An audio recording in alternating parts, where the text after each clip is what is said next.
Hi everyone, we're still waiting for some last minute entries. Those people that sound looking good, thank you for your lives. Anyway, we will get a start. Now, I want to say at the outset that I think this is probably going to need to be the first of a series of these webinars. There is much to cover in a single topic, so I've decided, based on inquiries to the SLED and feedback, I'm going to focus on incident and sign-on registers today. So I do apologise for those of you from the technical sector. Thank you for registering. To be honest, you probably won't get much, if anything, out of today. But I would encourage you to give some feedback to ASIAL on what topics you'd like me to cover. I'm thinking that perhaps the next topic I might do one of these webinars on is on subcontracting and the requirements around that. And then perhaps we can cover things like advertising, vehicle and premises signage, and some of the other records that need to be maintained. So apologies again if this particular seminar doesn't meet the expectations of the registered, but I hope those of you that stay on will get something out of it. Now, essentially the SLED has been developing booklet-style compliance guide that we want to put out to all master licensees. We will be releasing that in a consultation draft form. It's been a long time in the production, and there's various reasons for that, but one of the advantages of that is the compliance team has been out there auditing master licensees, and we've had the opportunity to see what is being used out there in practice. Incident registers, for example, have been a long-term requirement under legislation, and while we'll be beefing up some of the requirements, as I say, it's been an opportunity for us to be out there, see what master licensees are using for incident registers, see what works, what doesn't, and to try and reflect those industry practices in the guidelines that we're doing. So the last thing we want is to bring in requirements that force everyone to scrap their existing incident register requirements. Sign-on registers are new, but a lot of the things in the legislation are pretty self-explanatory. So we have been pleased in the auditing we've done that we've seen master licenses have registers in place. And again, these draft requirements that I'll be talking through today, hopefully there won't be any major surprises, and at most you'll just need to do a bit of tinkering with your current systems or registers to comply. Feel free to ask questions through the webinar. This is my first time, so be gentle with me. Hopefully it'll be a good experience for both of us, or all of us. I think the best way is ask questions throughout. I will probably leave those questions until the end and then come back to them. So hopefully, as I work through my slides and my talk, some of the questions you've asked I'll cover in any event. But we'll go back and clarify anything that I've missed and cover that. And I have seen that Daniel Lukovic, hello Daniel, has asked, will a recording be available for those who are absent? Erica is nodding, so yes, I understand it's ASIAL's intention to post a, yes, hello Daniel, to post a copy of this on their website.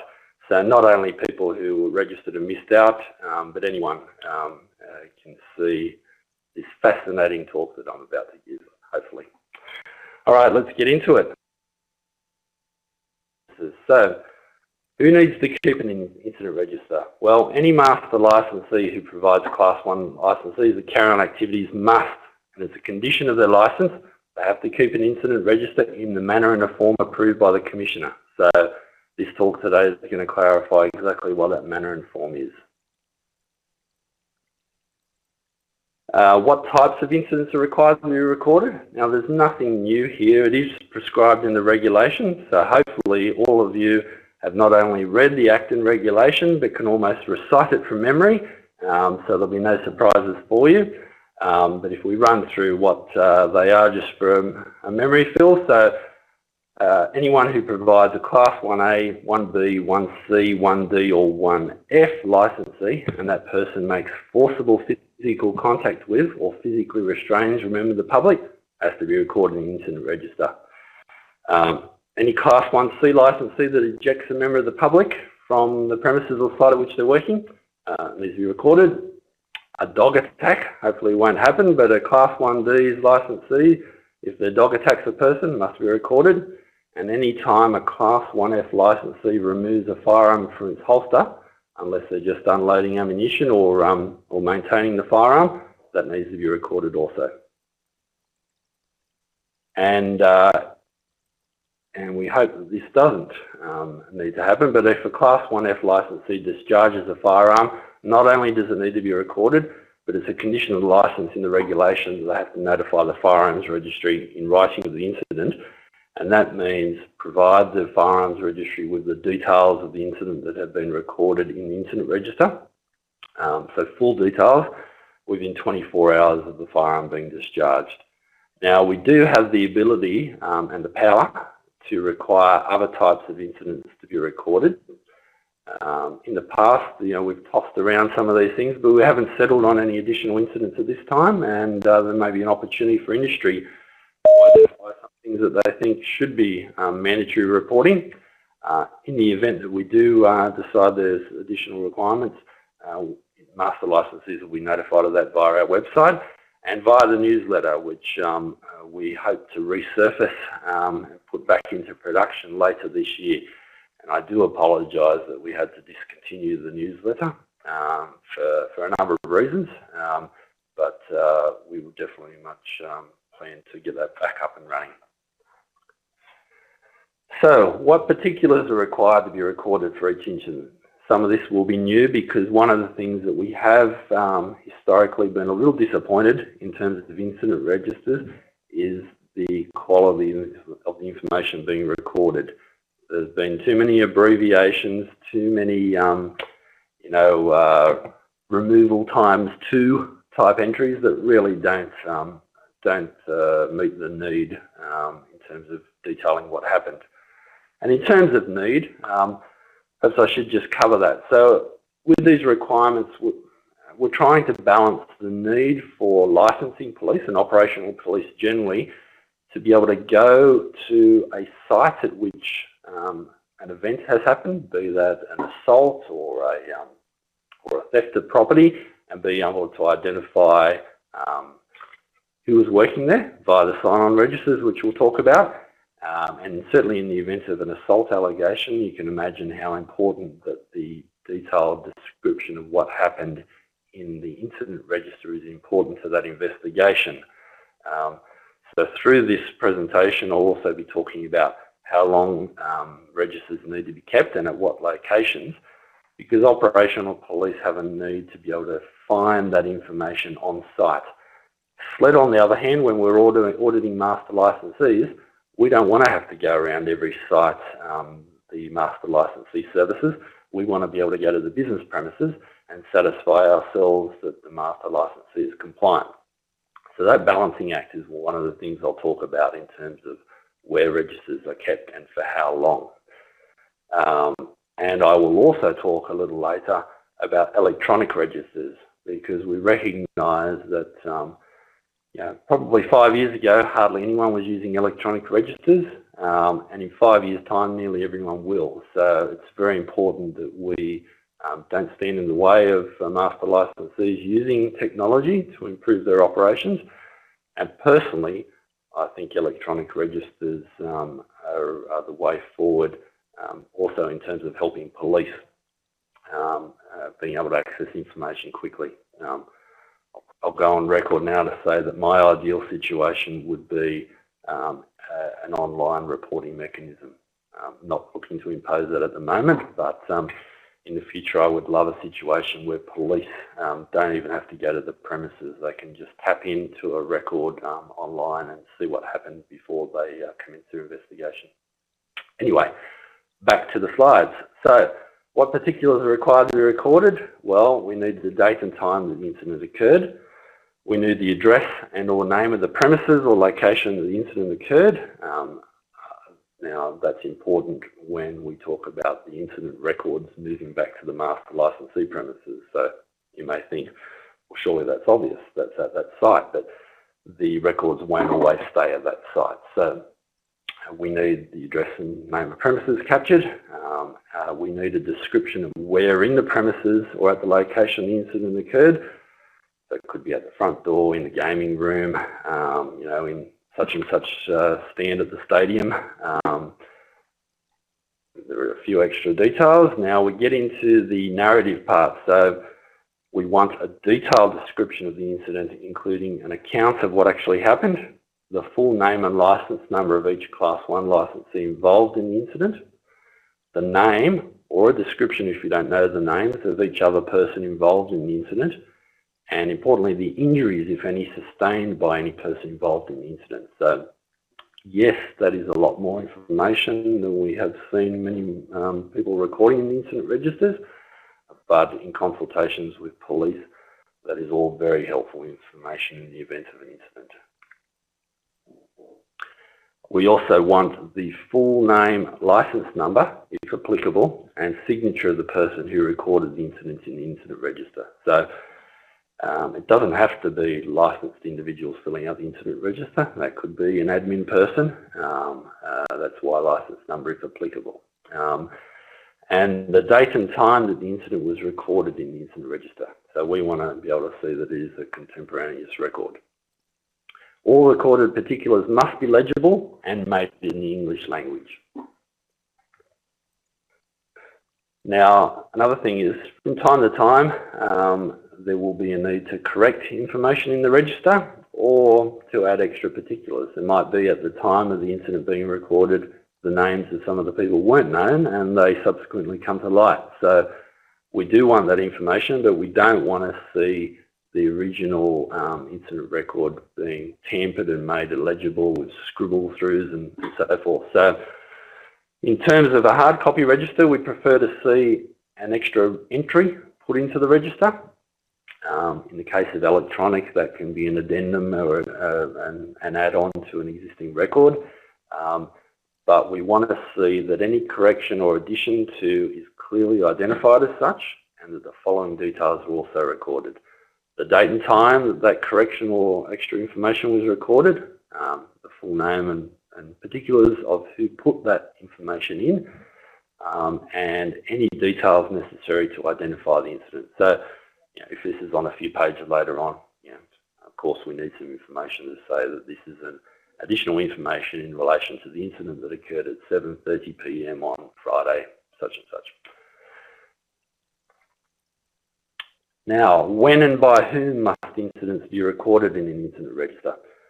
So the responsibility lies with master licensees. If a register isn't kept or if it's not being completed, it's the master licensee who's contravened the condition of their license. That doesn't mean that master licensees, of course, in the main will be filling out the registers, but they are responsible for ensuring it happens. So train your people, have good guidelines for your people so that they know what your expectations are to protect you. The incident has to be recorded as soon as practicable after the incident occurs and before any Class 1 licensee involved in the incident completes the shift during which the incident occurred. Now, yes, there are some outs there. Obviously, if a Class 1 licensee involved in a particular incident is injured, for example, is taken to hospital, we're not going to breach anyone. Obviously, they've completed their shift, but what we're talking about there is that this needs to be a record of what happened as soon as possible after it happened. So we don't want people going home and thinking, well, we'll fill this in tomorrow about what happened. We want people, while the incident's fresh in their minds, to be filling out that record. So we will be using sign-on sheets to see when the scheduled shift finished, and we want the details in that register before that happens. So where, for how long, and in what form must an incident register be kept? Well, incident registers must be kept at any premises at which the master licensee provides Class 1 licensees to carry out security services on a recurrent basis. You'll see my footnote there.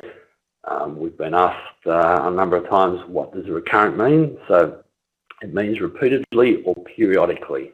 So as examples to that, if you, obviously, if you've got a contract at a venue to provide Class 1 licensees every night of the week, no doubt that's recurrent.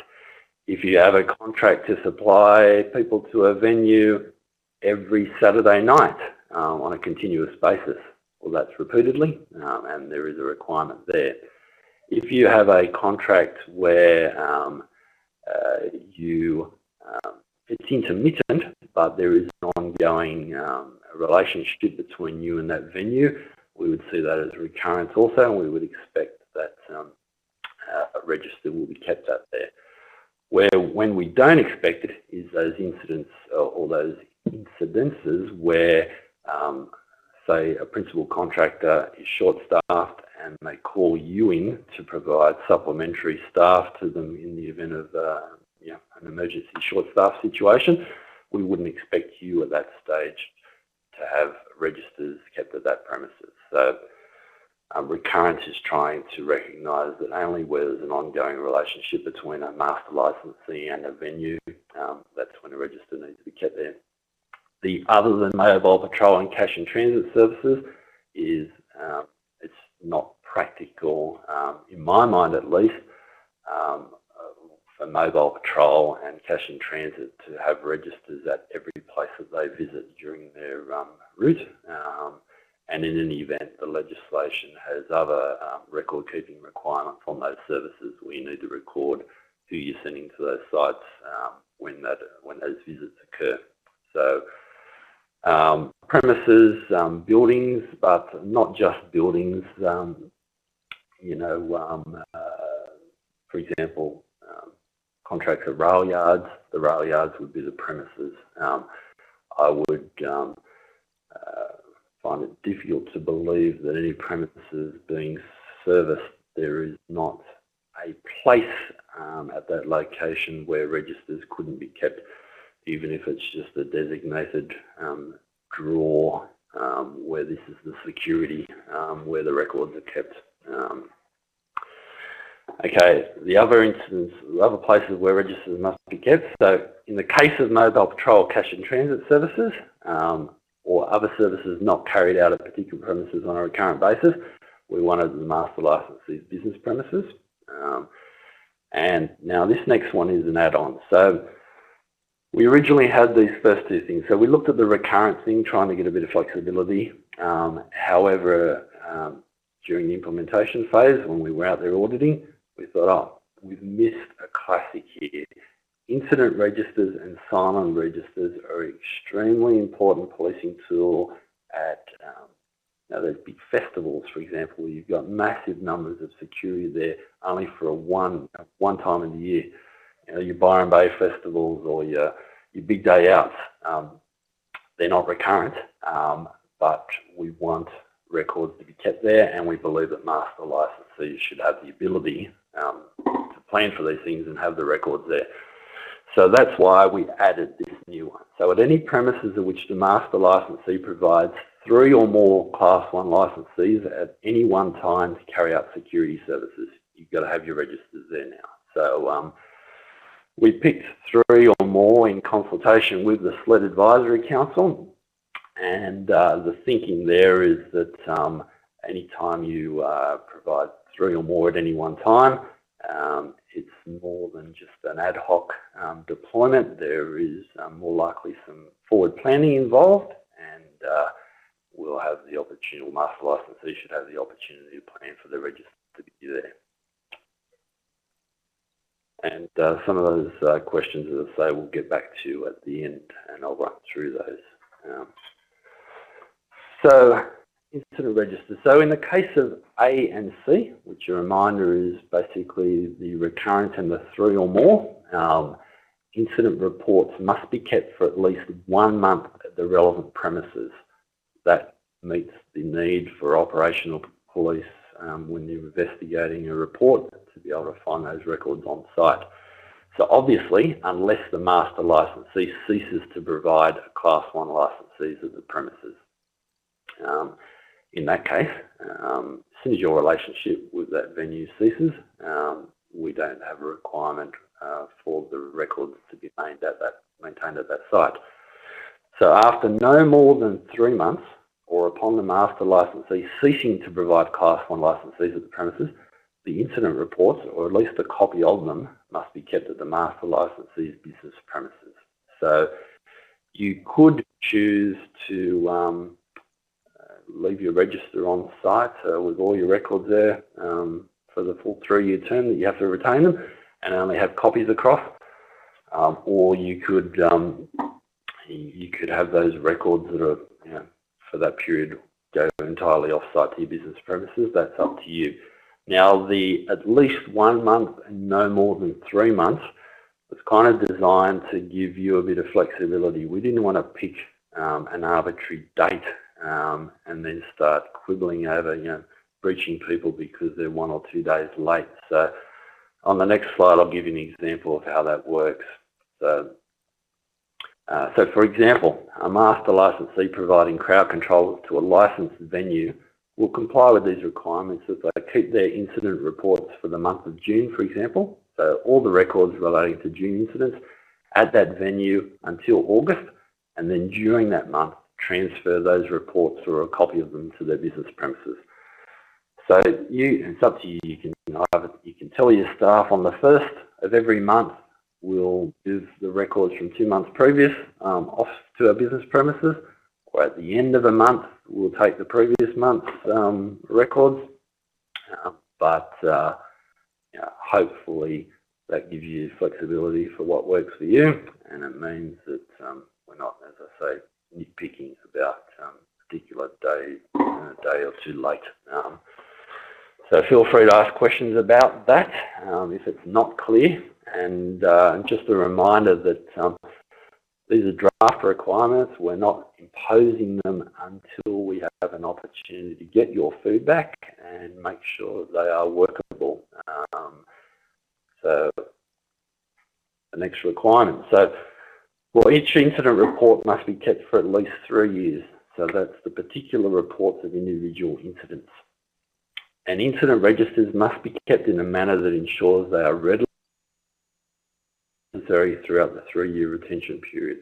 So what I would probably suggest based on that, and also the thing about moving records off-site after a period of time onto your business premises, is probably not best to have a book-style incident register. My suggestion, if you're going hard copy, perhaps a binder with a sheet per incident, and then it's very easy to both, if police ask to see an incident, you can easily hand them an incident report and they can make a copy of it, or you can copy it for them. Or importantly, once that period comes where they need to be moved off-site, you're not trying to photocopy pages of a bound book. But that's up to you. No, that's my suggestion anyway.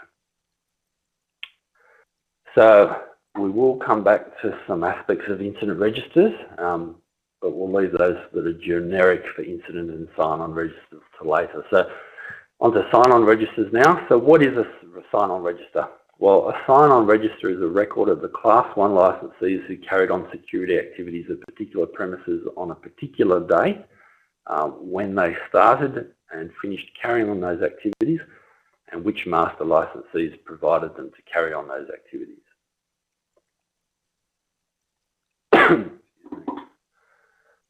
Who needs to keep a sign-on register? Well, master licensees, it's a condition of their license that they've got to keep a sign-on register, again in a manner and form approved by the Commissioner, if they provide.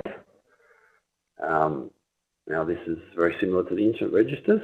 So Class 1 licensees that carry on security activities at particular premises on a recurrent basis, and the 3 or more Class 1 licensees at any one time. So you see mobile patrol and cash in transit services, no need for a sign-on register.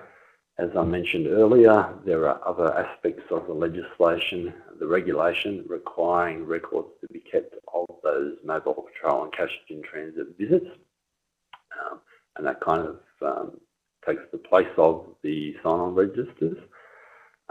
But at those places where you are planning for your class licensees to be working at, we need to have those sign-on registers there.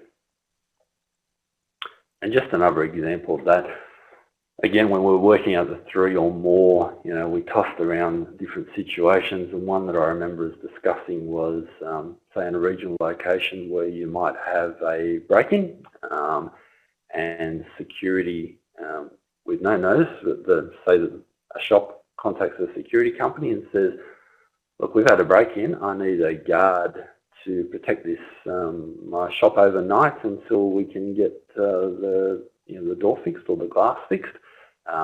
Those kind of ad hoc things that simply is impractical for a sign-on register. And what's the point? For a sign-on register or an incident register to be kept at those locations. So that's another reason we also picked on the 3 or more. So what information needs to be recorded? Well, the following information has to be recorded in the sign-on register for each day that a master licensee provides Class 1 licensees at those premises. So we need the date, and I would imagine that some of this stuff will be pre-filled on your template. Obviously not the date, but the address and or name of the premises is probably something that you will pre-complete onto that sheet, pre-print on the sheet, as well as the master licensee's name and license number. We need the full name, signature and license number of each Class 1 licensee provided by the master licensee. We need the time at which each of those people commenced carrying on security activities and the time at which they ceased carrying on those activities. And who is responsible for filling out a sign-on register? Well, the responsibility in terms of breaches, offences, it's an offence for a master licensee not to keep, not to provide a sign-on register for their staff to use, but it's an offence for a Class 1 licensee not to then fill out their details in the register. So if the master licensee has been required by the legislation to keep a register, then any Class 1 licensee working at those particular premises must complete the register on each occasion that they carry on security activities at those premises in the following manner. So before they commence carrying on security activities, we've got to ensure the date, the address, name of premises, and the name and license number of the master licensee providing them is recorded on the daily sign-on record. They need to then write their full name and license number, write the time that they commence carrying on security activities, and sign the register next to their start time. And I'm seeing some very good questions coming up, some of which I will cover in slides coming up, and others which I'll go back to later. So immediately following ceasing carrying on security activities, they need to write the date and time that they cease carrying on activities. It may not be the same date, it might be a shift that starts 8 p.m. and goes till 2 a.m. So fill out the date and time, and again sign the register next to their finished time. So we want to see that is the individual filling out their record. We do not want supervisors completing times for staff. It is the responsibility of each individual to fill this sign-on sheet. Sign-on records must be legible and made in the English language. Where, for how long, and in what form must the sign-on register be kept? Well, the same requirements apply as per incident registers. So we want to make it easy for you. So the whole thing of at least a month on site and no more than 3 months applies to sign-on registers as well. So I would imagine you will be training your staff that whenever it is during a month that they get the incident records for that month and the sign-on sheets for that month and send them off to your business premises, or as I said, a copy of them at least. Okay, now on to some of the shared requirements. So for both incidents and sign-on registers, if you want to keep an electronic register or you're already doing so, you must ensure that it meets all the previous requirements.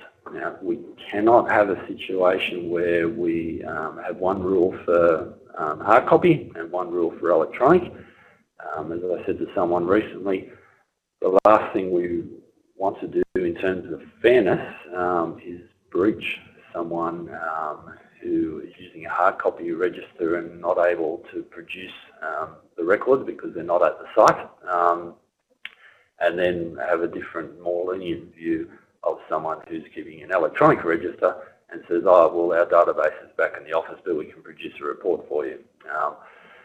Now, the one thing I'll say with electronic registers, where we previously talked about where the register is kept,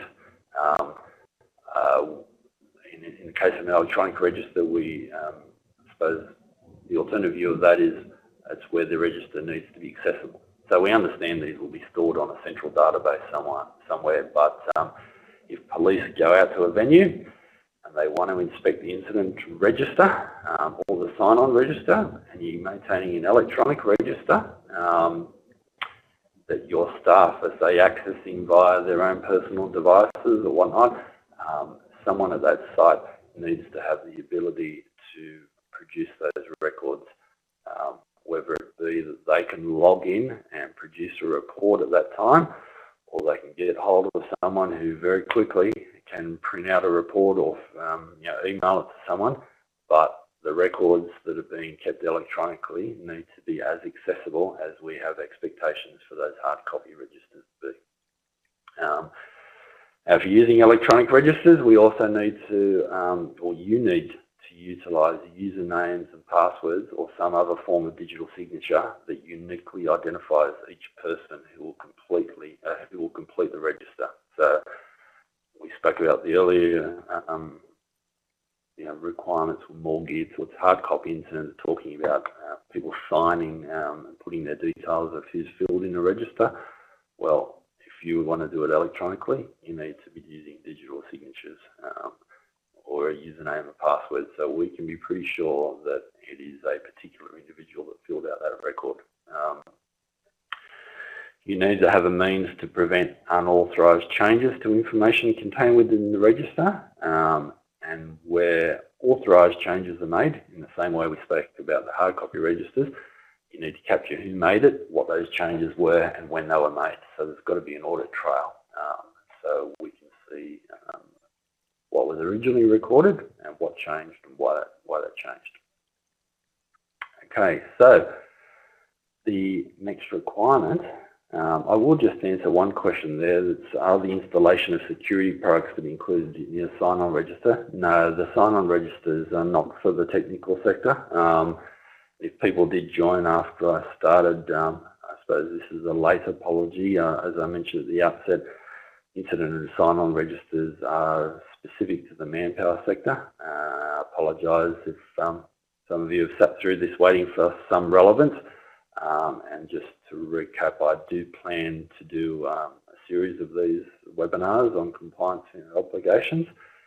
Some of the later ones will focus on issues that are more relevant to the technical sector, or broadly relevant. But the incident and sign-on registers was seemed to be the priority need for people to have information, so that's why I've chosen to do this one first. So again, provide your feedback to ASIAL on what you think is the topic that we should cover next. I'm thinking subcontracting, the whole providing persons, what you need to do in terms of keeping records of subcontracting arrangements, getting the client's permission. Certainly those requirements are broadly applicable, so include technical sector. Okay, continuing this presentation. So this is an important one because the whole provide persons does complicate things, and in a way it's meant to complicate subcontracting unattractive. Subcontracting, there's plenty of instances where it is essential and not at all a concern for us, but I think the way the legislation has been framed around providing persons, any person involved in the subcontracting chain, from the principal through the various tiers, if there are various tiers, has or shares the same compliance responsibilities. So just in the way that a principal contractor is has committed an offence if several tiers below them, a subcontractor has provided an unlicensed person to that contract. Everyone in that chain commits the offence of providing an unlicensed person. That also carries through to these registers. Every master licensee in the chain has a responsibility to keep registers and meet these requirements, and each would contravene the condition of their license if these requirements aren't met. So we'll talk about how that can work in practice. So, so just to reiterate, these registers requirements apply to all master licensees providing Class 1 licensees, unless they're exempt in terms of those the specific circumstances about recurrence of 3 or more. But if you're required to keep a register, then everyone in the subcontract arrangements is required to keep a register, irrespective of whether they're providing Class 1 licensees who are their direct employees or they're providing employees of a subcontracted master licensee.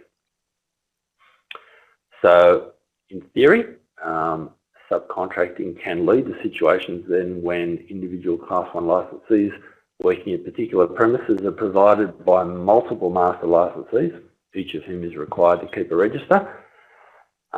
And if we didn't do anything about that, if we didn't have some mechanisms for that to work in practice, you would have the ridiculous situation where people would be signing into multiple registers. They would be filling out the same incident record in multiple registers. So let's have a look at how we'll make that work. So the need for Class 1 licensees to complete multiple registers of particular premises can be overcome by a written agreement between the relevant master licensees that they will share responsibility for a single register to be kept for the premises.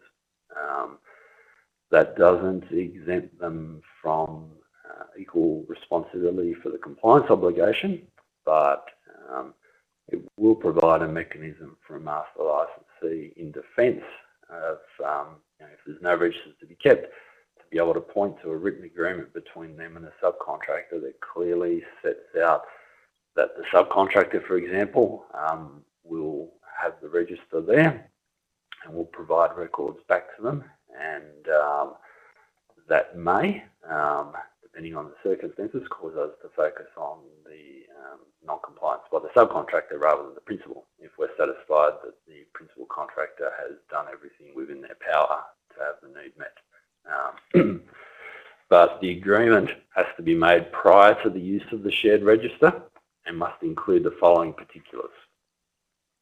So we want to see, the name and license number of each master licensee who is a party to the agreement. We want the premises identified for which the shared register will be kept, the date upon which the agreement was entered into, and the names and signatures of the persons entering into the agreement on behalf of each master licensee. What else is in the agreement is up to you in terms of who takes primary carriage of having the register there, whose responsibility is for the records to be distributed once they need to go back to business premises, and so forth. A copy of the agreement must be retained by all the master licensees, and a copy must also be kept with the register at the relevant premises. The master licensee sharing responsibility for a single register to be kept for particular premises must ensure that all the relevant requirements are met, so none of them doesn't alter any of those previous requirements I spoke about. So, for example, after a period of no more than 3 months, copies of the incident reports or the sign-on registers, sign-on records, must be taken by each master licensee so that they may be kept at their business premises for the minimum 3-year retention period. So, if there are a couple of master licensees in the subcontracting chain, then someone, via that written agreement, has to have responsibility for making multiple copies of those records and sending them off to each master licensee, so that when SLED comes knocking for an audit, we can be satisfied. We're going to be looking at what premises you service, whether through direct employees or subcontractors, and we're going to be looking for evidence that you've satisfied the register requirements at those premises. Shared registers can only be used when the same Class 1 licensees are provided by the same master licensees at the same premises. So what that means is that, say we pick a venue, don't know how often this would occur, but for example, so we've got a venue, you've got the contract for the concert area, and another security company has the contract for the food and beverage area, for example. If you're providing two separate master licensees providing different people to that premises, no shared register. This is only where there is a subcontracting arrangement where a principal is providing the same people that are being provided by the subcontractor. Then you can have a shared register with this agreement in place. So that is the end of my slides. Now we'll work back through the questions, and hopefully we've covered some of those. Now please start feverishly typing away for any question that I haven't covered. You might want to ask something which is a little off topic. I suppose we'll decide which of those I answer, depending on how polite you are. Let's work through. So, how about for a client that provides outside events in marquees in the same location? Well, it's not about the client, but about the security company. But if you as a master licensee have the contract with that client to provide security at these outside events in marquees at the same location, then you are providing guards on a recurrent basis to that location, and you need to have a register there. Now, in the event that I think what you're getting at there is a marquee, well, where do you keep the register?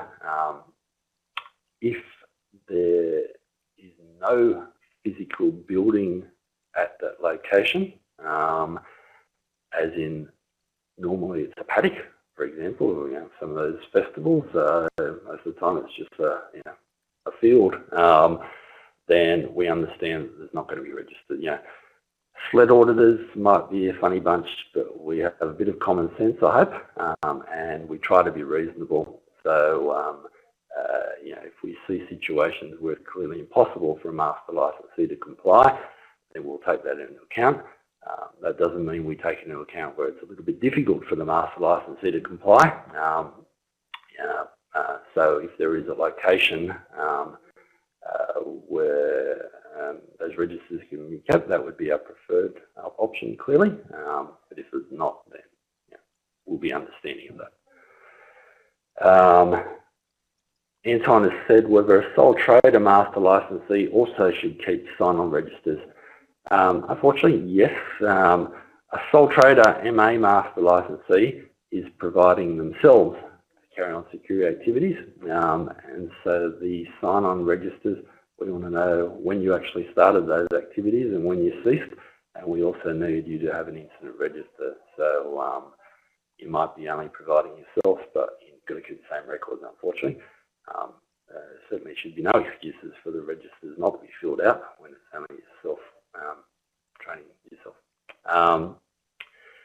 And Joel has said, can the signed copy of the incident then be scanned and saved on file, then have the original discarded? Yes. I would be a hypocrite if I said no, because clearly SLED doesn't keep all original documents. We scan, and that's good enough for us, so it's good enough for you. So yeah, if I was a master licensee, the last thing I would want, if I've got many contracts, is a whole lot of documents lying around. I would probably be scanning them into folders so that when SLED comes along, I can say, well, at this venue, on for this date range, there are the records. Nicholas has said, will a combined sign-on and incident register, example, 1 or more pages per day, meet the requirements? Yes, it would. In my mind, I can't kind of see what such a document would look like, but if a sheet covering with, say, part of the sheet has the sign-on details for all the guards working at that site and the rest is incident records, I'm not going to be too pedantic and say it needs to look a particular way. It's been suggested to me in the past that maybe we go the way of Olga and have, that we produce books that you have to buy from us, that this is the prescribed document. I don't want to do that. I want to give you the flexibility to put in place what works for you, but as long as it meets our requirements. Employee of subcontractor should be registered at the same register. Hopefully I've covered that off in those later slides about the written agreement, so that people don't have to fill out multiple registers. But yes, subcontracted employees as well as direct employees in the same register if you've got that written agreement. Otherwise, if you don't want to have a written agreement with your subcontractors, then those people will need to fill out multiple registers, potentially. Adam said, what is the interpretation on management pre-filling the register on behalf of the 1C licensee which does exist and has issues relating to same? Okay, I'm not quite sure what is meant there, whether it's getting at a literacy issue, that people don't have the capacity to fill out the records. If we're talking about the incident register and the 1C licensee, we talk about the incidents where a prescribed incident that needs to be recorded in the register relates to a 1C forcibly removing someone. As I mentioned, it doesn't have to be a licensee that fills out the incident register. We need to have a record of who filled it out, but it could be an admin person that obviously needs to identify the 1C that did the actual escorting a person out from the venue, but it doesn't have to be that person that fills out the record. In terms of it being filled out before they finish their shift, we would hope, strongly hope, that if it's not that person filling out the records, that that person has had an opportunity to review those records and make sure that they are accurate. But in some cases, a person who's a witness to an incident might be more capable of filling out an accurate report of it rather than the person in the thick of it. Sam's, we've answered that, and you're welcome, Sam. Adam, should the register entries be countersigned by management supervisor for master license accountability? It's not a requirement. That's something that master licensees could choose to do to give them the added protection that the requirements are being met, but we understand that that may not be practical. A large security firm servicing multiple sites, it might not be practical for the master licensee or supervisor to countersign. Joel said, will the biometric sign-in-out systems be approved in the near future? Well, originally we had in mind that we might actually approve electronic registers, but we've decided not to go that way. Rather than approve them, we've set these requirements, and if a master licensee is complying with those requirements, then they can rest assured that it's going to meet our requirements. A biometric sign-in and sign-out, if we're talking fingerprints, for example, or if you're going to really sophisticated and it's iris scans, well, that's a form of digital signature. So you would be meeting the requirements that you've uniquely identified the person filling out that record. So we'd be happy with that. And Nicholas said, I meant we can't store it on site. Perhaps was it Nicholas who asked the question about the marquee? Hopefully we covered that, Nicholas. Okay, so Oliver. We have guards that finish after the venue shuts and so cannot access the register at sign-off. They currently sign off early while the venue is still open with the actual finish time and then SMS supervisor at completion of their shift. Okay. Yeah, I understand what you're saying, and I've heard of this before. I suppose this goes back to the issue that I spoke about of us being reasonable and flexible, where there is an obvious situation that makes compliance difficult. In that situation, I think the best practice would be, I mean, if those guards who finish after the venue shuts have a set finish time, that should be probably pre-filled on that sheet. Maybe it's as simple as guards marked with an asterisk have signed off before shift completion at the scheduled shift completion. So if I'm scheduled to finish at 3 AM, the venue closes at 2:30. At around 2:30, before the venue closes, I'll go in there, I'll sign off at 3 AM, put an asterisk on my name. There's an identifying thing there in the register that shows police or SLED.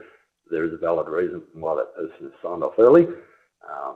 In the event that that person, say, is required to stay till 3:30 AM that particular day, then the next day at the earliest opportunity that should be noted, not with liquid paper, not through scribble through, but with a note that 3:30 and an initial to show that that's an authorised correction to that record. Again, we're just trying to see that people are being fair dinkum about this, not trying to be so pedantic with the requirements that we're not nitpicking and trying to breach people for the smallest little mistake. Joel says, is there a requirement for a sequential numbering system on incident registers?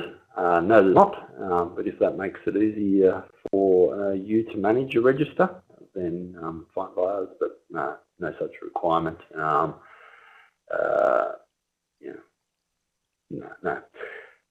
Nicholas, can we submit what we use for approval?